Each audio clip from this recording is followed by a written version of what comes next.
नमस्कार।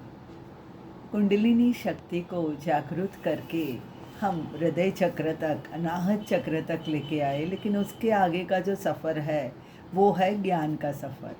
ज्ञान कैसा? दुनिया का ज्ञान नहीं, पर परातत्व से भरा हुआ ज्ञान, जो सिर्फ अनुभव का विषय है, जिसके बारे में हम बातें नहीं कर पाएंगे, लेकिन सिर्फ अनुभव से उसे महसूस कर सकते हैं।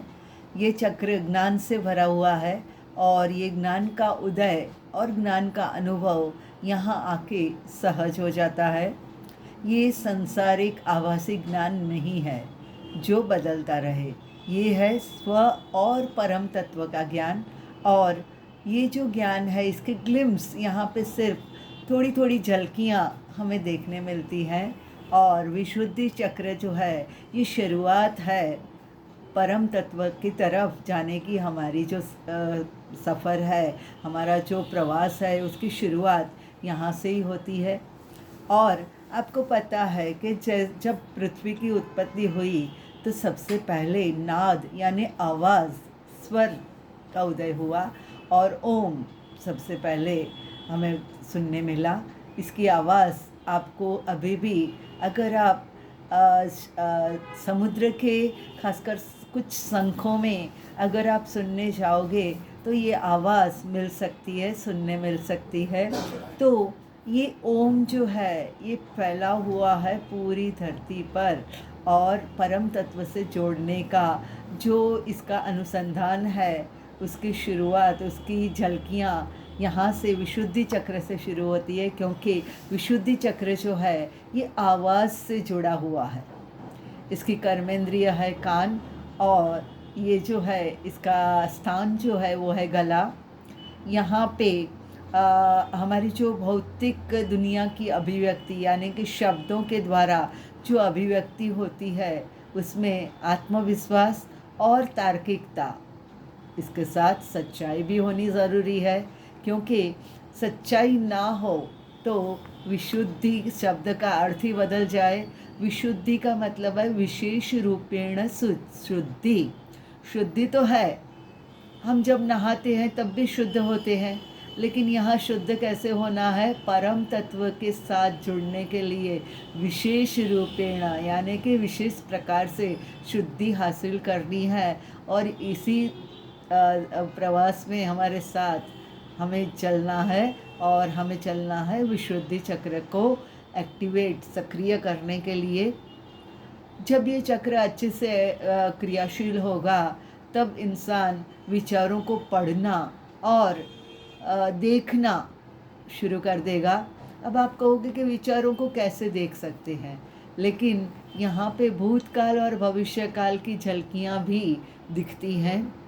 इसका जो स्थान है वो है गला, और इसकी ग्रंथि जो है वो है थायराइड ग्रंथि। इसका रंग है ब्लू, यानी नीला, आकाशी नीला। ठीक है, तो आकाशी नीले रंग से ये बना है। आप कहोगे कि ज़्यादातर हिंदू देवी देवताओं में भी हमें ये रंग मिलता है। देवियों में हम देखें तो काली माता या फिर राम कृष्ण, है ना, तो वहाँ पे ये जो रंग है, ये उनकी ऑरा को व्यक्त करता है। और जब हम इस विशुद्धि चक्र को सक्रिय कर लेंगे, तब हमारी ऑरा में भी ये नीला रंग आ जाएगा। ये जो हमारी ऊर्जा है, हमारी जो शक्ति है, हमारी एनर्जी है, इसको नीली ऑरा में परिवर्तित होने का काम यहाँ पे विशुद्धि चक्र के साथ होता है। इसका जो वर्चस्व है हमारे शरीर पे, वो है गला और स्वर यंत्र। यहाँ पे 16 पंखुड़ियों वाला फूल, इसकी कल्पना की गई है।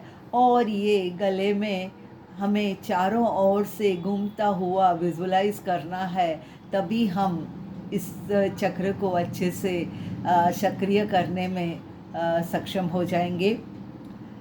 ये चक्र अगर सक्रिय है तो ऐसा इंसान किस तरह से उसके बातों में या उसके व्यवहार में कैसे पता चलेगा? तो सबसे पहले तो वो अपनी बातें ग्रेसफुली करेगा, हार्श नहीं, सुनने में ना पसंद आए वैसा नहीं, पर बहुत ही नज़ाकत के साथ वो बोलेगा, दूसरों की बातें सुनेगा, समझेगा और खुले मन से उसका स्वीकार भी करेगा और प्रामाणिकता के गुण इसमें भरे होंगे। सच बोलना, सच्चाई का स्वीकार करना और तार्किक सोच ऐसे इंसान की खूबियाँ होती हैं। यहाँ पे ज्ञान तो है, पर कैसा ज्ञान है, मैंने आगे बताया वैसे परम तत्व के साथ जुड़ने वाला ज्ञान, और इसीलिए इस ज्ञान के साथ आनंद जुड़ा हुआ है। और ऐसा इंसान जो है ये ज्ञान जो है वो उसको भीतर से प्रकट होगा। इसके लिए उसे किसी गुरु के चरण या किसी बुक या गाइड पढ़ने की ज़रूरत नहीं होगी। ये ज्ञान अपने आप, क्योंकि हम सब के भीतर वो परम तत्व ही तो है जो उजागर हो सकता है अगर हम शुरुआत करें हमारे विशुद्धि चक्र को एक्टिवेट करने की। तो यहाँ पे सबसे बड़ी बात ये होगी कि मन शांत हो जाएगा। विचारों की जाल, आप देखोगे कि कई बार हम बहुत ज़्यादा सोचते हैं और ये सोचना जो है ये हमें फंसाता है। तो विचारों की जाल से इंसान मुक्त हो जाएगा और बहुत ही सामान्य ढंग से जीना और शांत रहना, क्रोध, गुस्सा, ईर्ष्या, ये सभी नकारात्मक भाव से अपने आप को वो बचा लेगा। अपनी अभिव्यक्ति वो अच्छे से करेगा, अपने विचारों के प्रति वो सजग होगा। कई बार वो भूतकाल और भविष्यकाल को देखने की क्षमता भी उसमें आ जाएगी। और इसमें अगर नकारात्मक भावनाएं नहीं है तो ये अच्छे से लोकप्रिय बन जाएगा।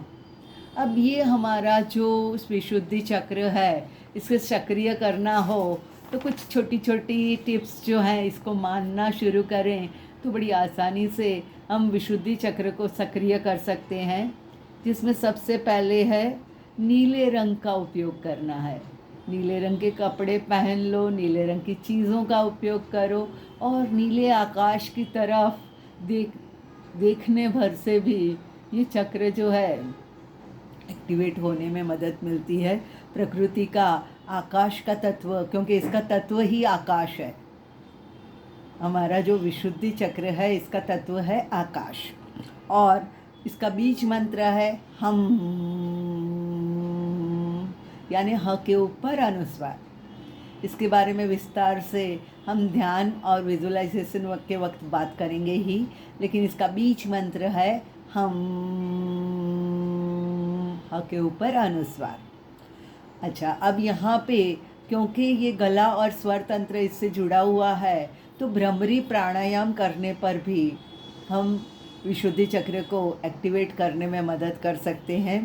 इसके अलावा हम यहाँ पे विजुलाइज करेंगे, अगर 16 पंखुड़ियों वाला फूल गोल गोल घूम रहा है क्लॉकवाइज, यानी कि जिसे हम कहते हैं घड़ी की चलने की दिशा में, तब ये हमारा चक्र एक्टिवेट होने में इसको मदद मिलेगी।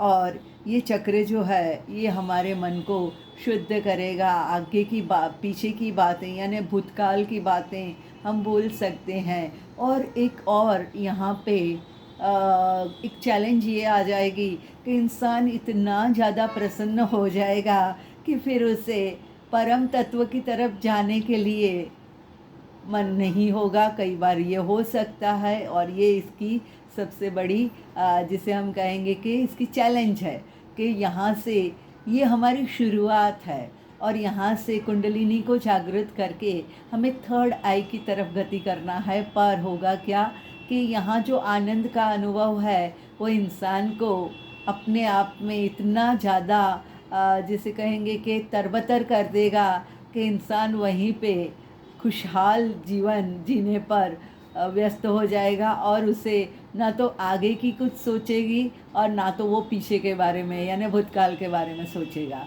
तो यहाँ से भविष्य के बारे में सोचना ये ज़रूरी है।